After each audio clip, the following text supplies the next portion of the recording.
Assalamualaikum warahmatullahi wabarakatuh. Hello everyone, my name is AMALIA INSANI and I am one of the members of Group 5. Before we begin this presentation, I will introduce you to the other members of the group. They are Norman Esa and ROZAN Ibnu Muammar TIFA. So, in this time, our subject of presentation is about teaching vocabulary to young learners.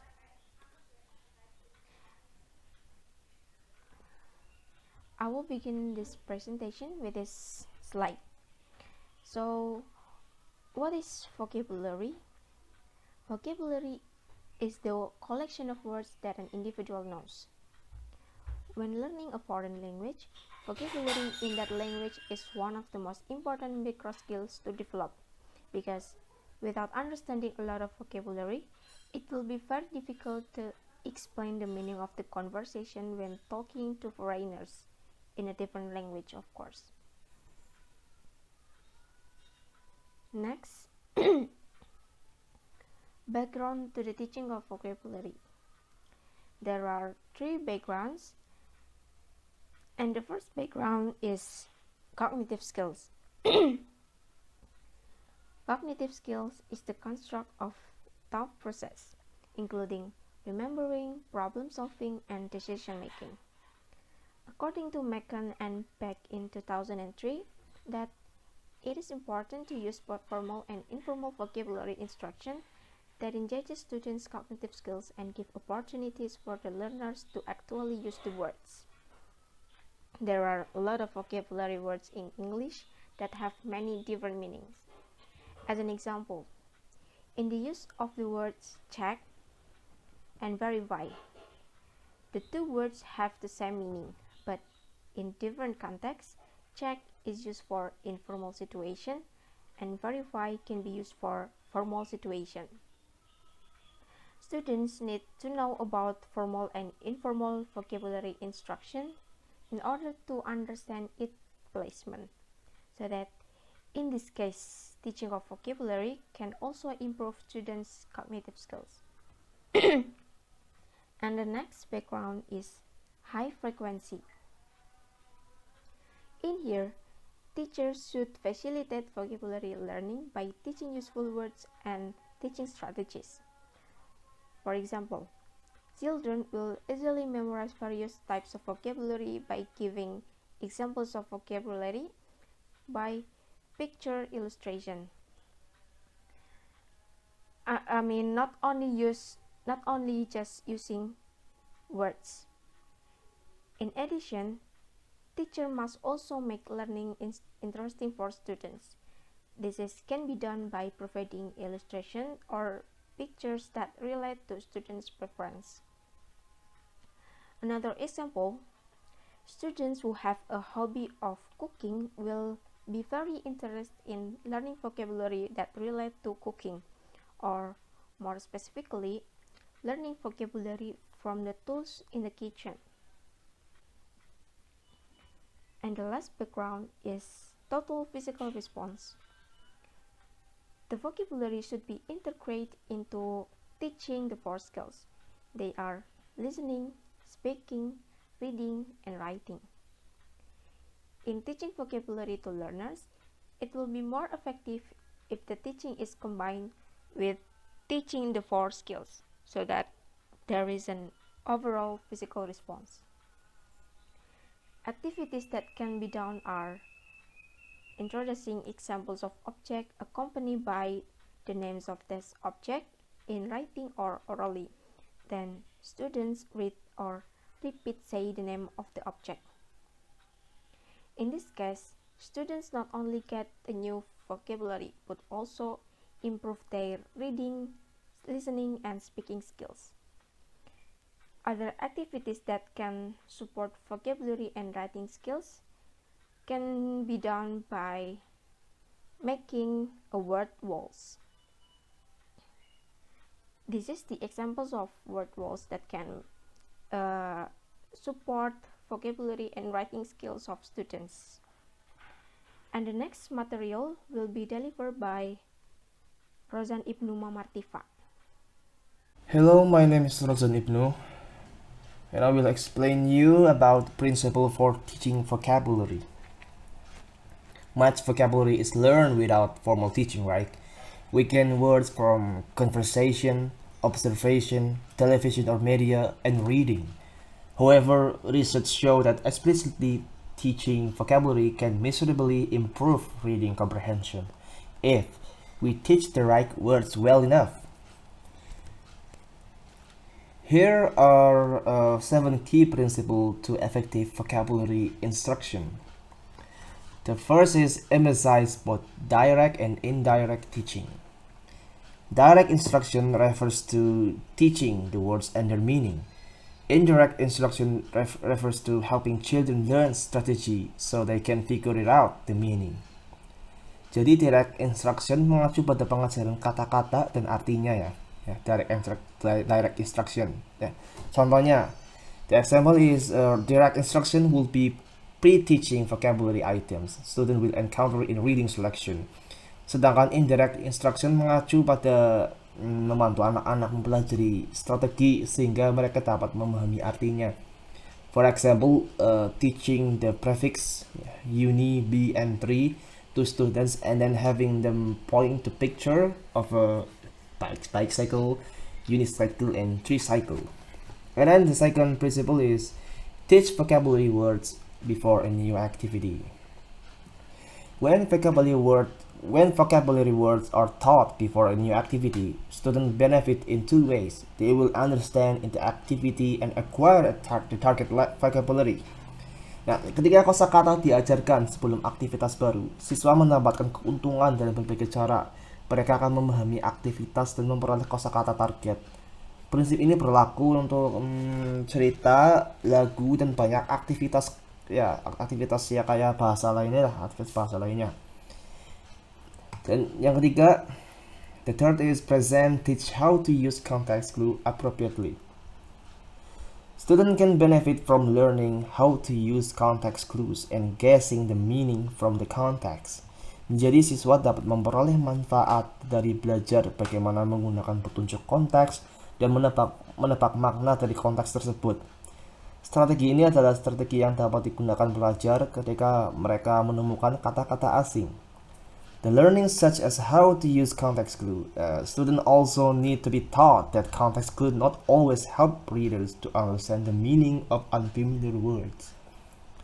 Pembelajaran seperti bagaimana menggunakan petunjuk konteks, siswa juga perlu diajarkan bahwa petunjuk konteks itu selalu membantu pembaca untuk memahami arti dari kata-kata asing.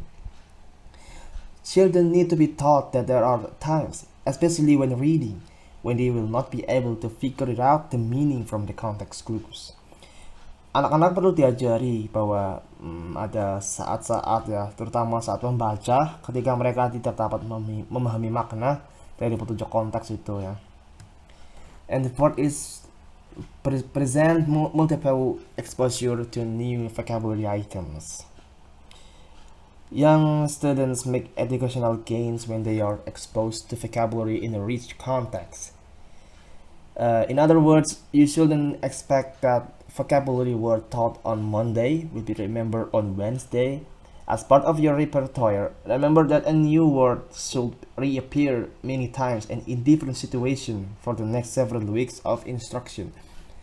Learners also benefit when there is multisensory vocabulary input. For instance, if you are teaching children about rooms in your house, on Monday you could bring doll furniture for each room and have children guess what rooms the furniture goes in. On Wednesday, you could play different vocabulary games with picture cards featuring rooms in your house or something. The next week, you may have a puppet show where the puppets are moving into a new house. Another example would be if your students are studying the names of different animals. And the fourth is give opportunities for deep processing of vocabulary items.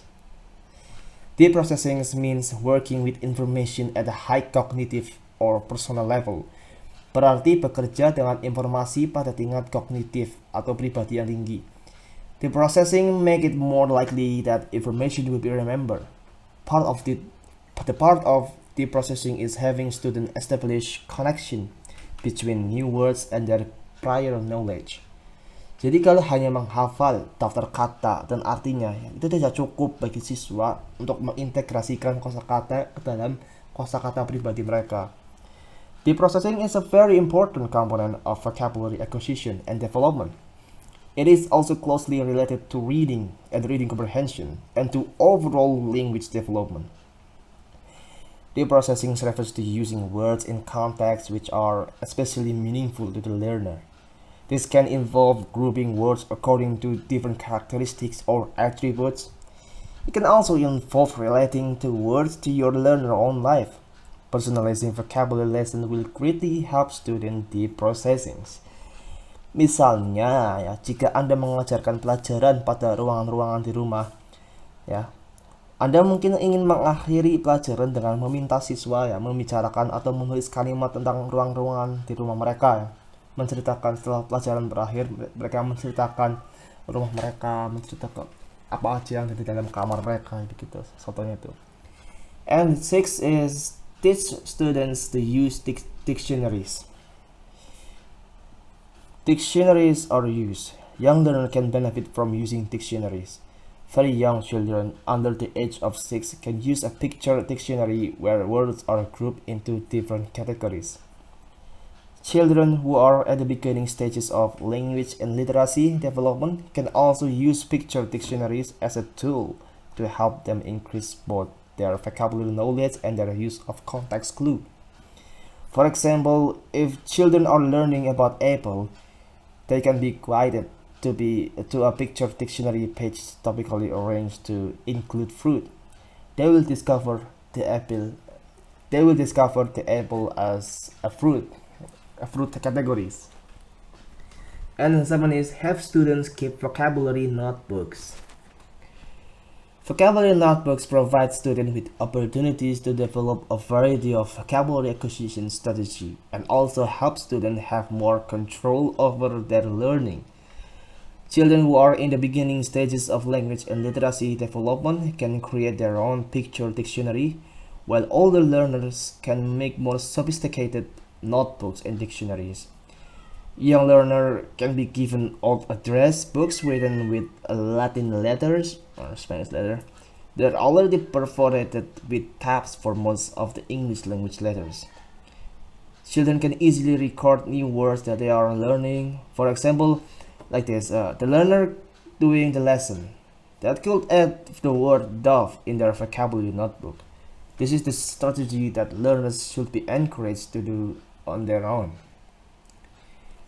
And I think it's enough for me.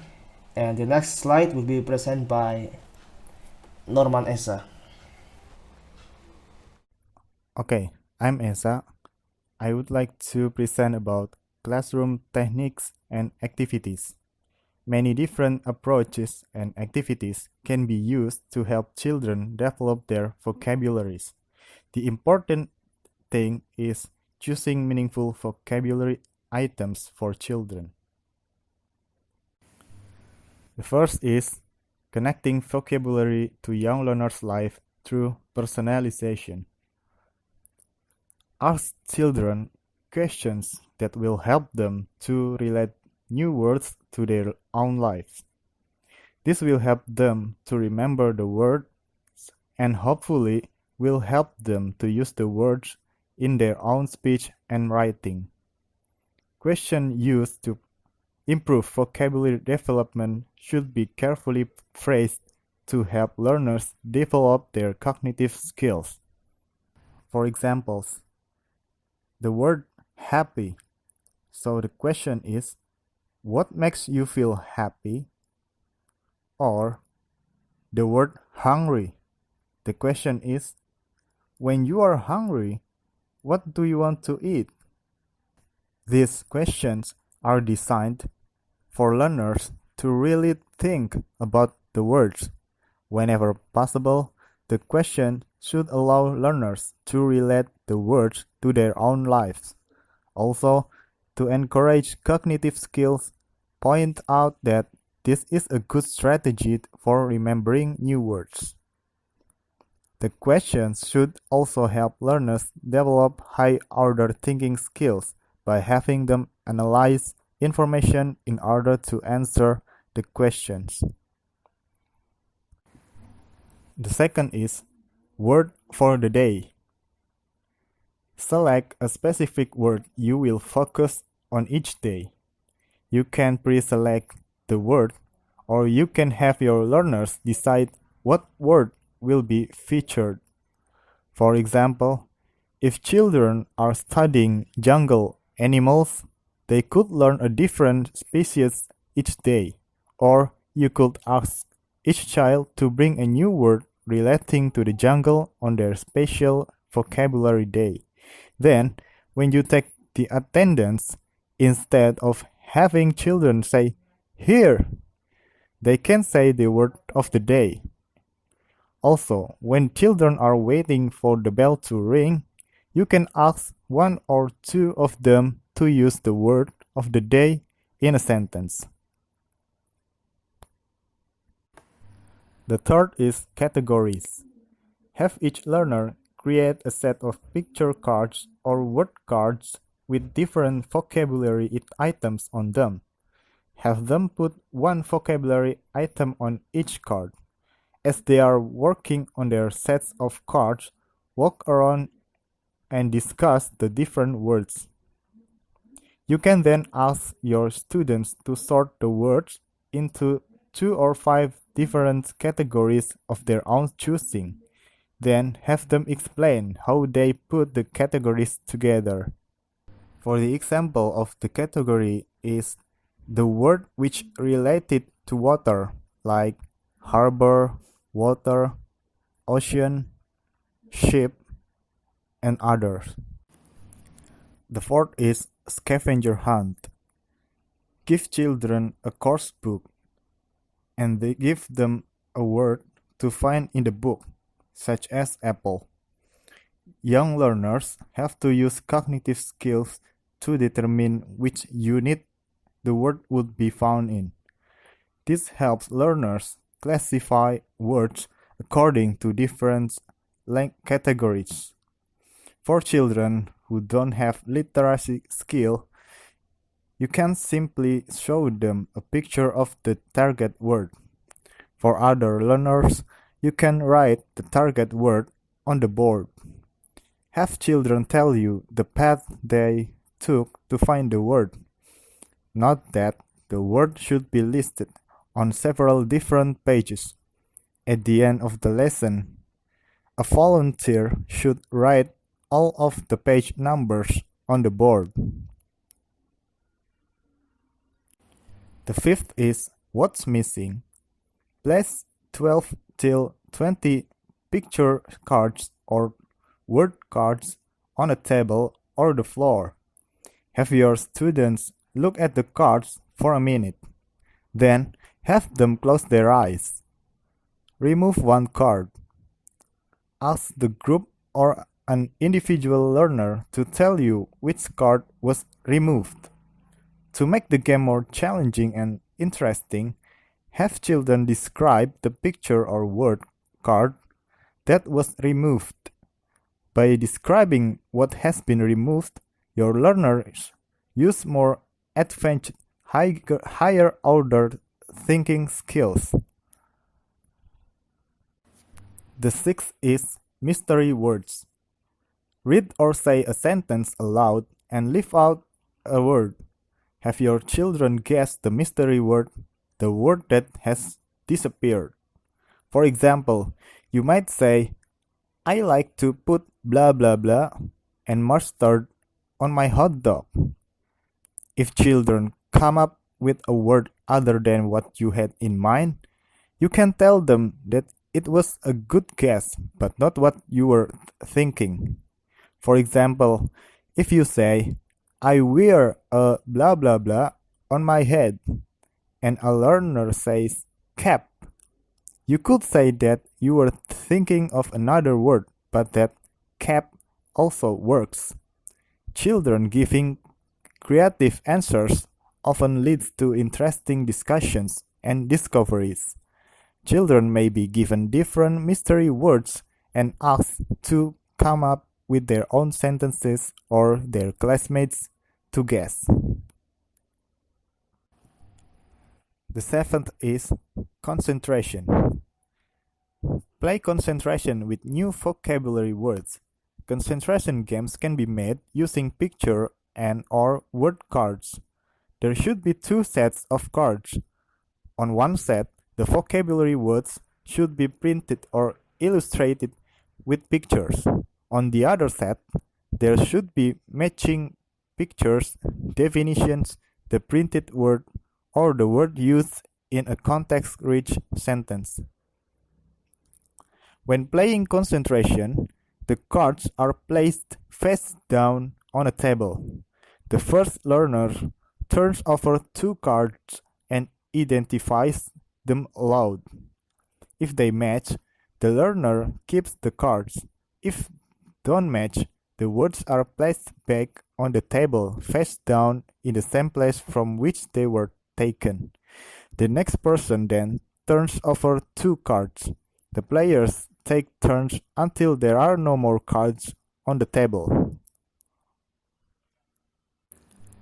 And the last is vocabulary basket.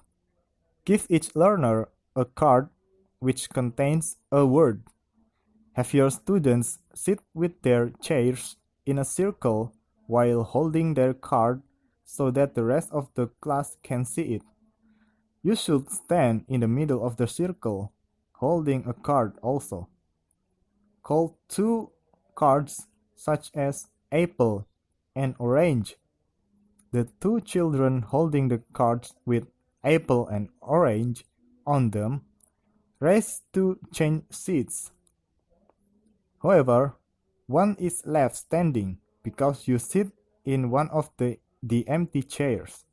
In other words, you sit in one of the chairs that has been vacated. The child without a chair is left standing and calls out the next 2 words. The next slide is vocabulary in the classroom. Take a look at the picture, example 3. It is from a preschool kindergarten coursebook. It is used with 5-year-old children. It would be very easy to have the young learners point to each of the vocabulary items such as doll, truck, and ball, and later circle each one using a different colored crayon or marker. And then, example 4 has 2 pages designed for 7 to 10 years old children with some literacy skills. The 2 pages could be used after learners have studied about going on a camping trip. One way to stimulate young learner interest is to play a guessing game about the different objects found in the picture. Okay, I think that's enough for our group. Thanks for watching. Wassalamualaikum warahmatullahi wabarakatuh.